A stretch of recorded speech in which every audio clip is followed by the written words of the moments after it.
بسم اللہ الرحمن الرحیم۔ دنیا کا ہر ادارہ، چاہے وہ ایک ملٹی انٹرنیشنل کمپنی ہو یا چھوٹا سا پرائیویٹ کارخانہ ہو، حکومتی ادارہ ہو یا پرائیویٹ سیکٹر میں کوئی چھوٹا سا اسکول ہو، جہاں مختلف ذہنوں کے لوگ کام کریں گے وہاں اختلاف رائے بھی ہوگا، ایک دوسرے سے سبقت لے جانے کی خواہش بھی ہوگی۔ ایک دوسرے سے آگے بڑھنے کی خواہش بری نہیں، مگر جب کسی اعلیٰ عہدے کے حصول کی خاطر ہر ناجائز کام جائز ہو جائے تو پھر خرابی وہاں پیدا ہوتی ہے۔ پوری دنیا کے ممالک کی طرح پاکستان میں بھی فوج ایک بے حد اہم اور منظم ادارہ ہے۔ چند لاکھ لوگ ایک بے انتہا سخت تربیتی دور گزار کر 25 کروڑ عوام کی حفاظت کی ذمہ داری اٹھاتے ہیں۔ اپنی جوانی گھر والوں کی محبت پس پشت ڈال کر اپنی جان ہتھیلی پر رکھ دیتے ہیں۔ اپنے ملک اور عام عوام کو بچانے کے لیے بارودی سرنگوں پر پاؤں رکھ دیتے ہیں۔ تصور کریں یہ کیسا جذبہ ہے کہ ساتھی اپنے ہی ساتھیوں کے جسموں کے ٹکڑوں کو جمع کر کے تابوت میں ڈالتے ہیں اور پھر دوبارہ اسی مقام کی طرف بڑھتے ہیں۔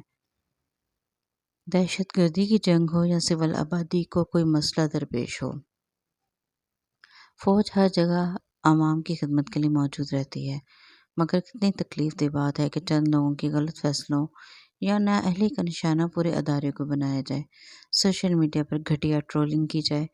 کوئی گنڈا یا بدماش جب کوئی غلط کام کرتا پکڑا جائے تو وہ اس غلطی پر شرمندہ نہیں ہوتا، نہ ہی اسے لوگوں کی فکر ہوتی ہے، مگر ایک پڑھا لکھا سفید پوش بندہ اپنی عزت کے بارے میں حساس ہوتا ہے اور اسے لوگ کیا کہیں گے کی فکر بھی ہوتی ہے۔ اسی طرح سیاستدان جیل سے نکل کر مظلوم بن جاتا ہے اور اگلے الیکشنز میں مظلومیت کے ٹچ کو بھرپور طریقے سے استعمال کرتا ہے۔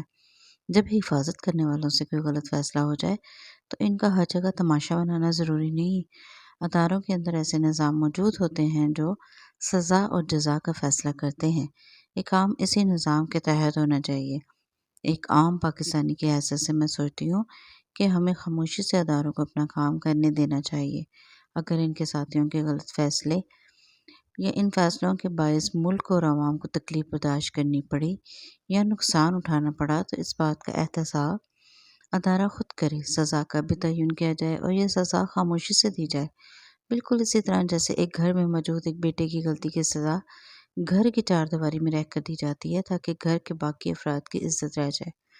پاکستان ایک ایٹمی طاقت کا حامل ملک ہے۔ اغیار اور دشمنوں کی بھرپور نظر اس پر جمی ہے۔ جب سے ہمارا پیارا ملک معرض وجود میں آیا ہے تب سے اسے ناکام ریاست بنانے کا مکروہ عمل جاری و ساری ہے۔ آپ سوچیں کہ آپ کا ایک پیارا سا گھر ہو اور ساتھ والا ہمسایہ آپ کی جان کا دشمن ہو، تو آپ کتنی محتاط زندگی گزاریں گے، کیونکہ آپ کے گھر کی طرح ہمسایہ بھی مستقل رہائش پذیر ہے۔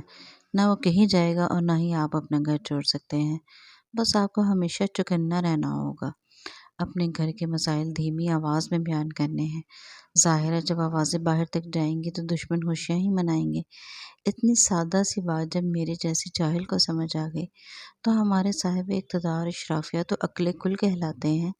ایک عام عوام کی حیثیت سے مجھے بہت دکھ ہوتا ہے جب کسی کا بھی نام لے کر سوشل میڈیا پر ٹرولنگ کی جاتی ہے، عدالت لگا کر سزا کا تعین اور مطالبہ کیا جاتا ہے اور قریبی دشمنوں کو خود پر ہنسنے کا موقع دیا جاتا ہے۔ ایسی فرمائش کرنے والوں سے میری ہاتھ جوڑ کر ایک ہی استدعا ہے کہ خدا را پہلے عوام کے بنیادی مسائل حل کرنے کا سوچیں، بجلی، گیس، اشیاء خورد و نوش سستی کرنے کا سوچیں، خود کو نظام کے لیے ناگزیر مت سمجھیں۔ لوگ آتے جاتے ہیں، نظام چلتے رہتے ہیں اور سب سے اہم ملک اور نظام کا چلنا ہی ہے۔ ہر ادارے میں پرانے لوگ جاتے ہیں، ان کی جگہ نئے لوگ لیتے ہیں۔ اگر نیا آنے والا پرانے کا احتساب شروع کر دے تو کام کیسے چلے گا؟ پھر اداروں کا حال وہی ہوگا جو پاکستان کی معیشت کا ہوا۔ پاکستان میں دہشت گردی کی نئی لہر جو اٹھ رہی ہے، اس کو سنبھالنا مشکل ہو جائے گا۔ اللہ سبحانہ تعالی ہمارے ملک کو اپنی امان میں رکھے اور اشرافیہ کو عقل سلیم عطا فرمائے، آمین۔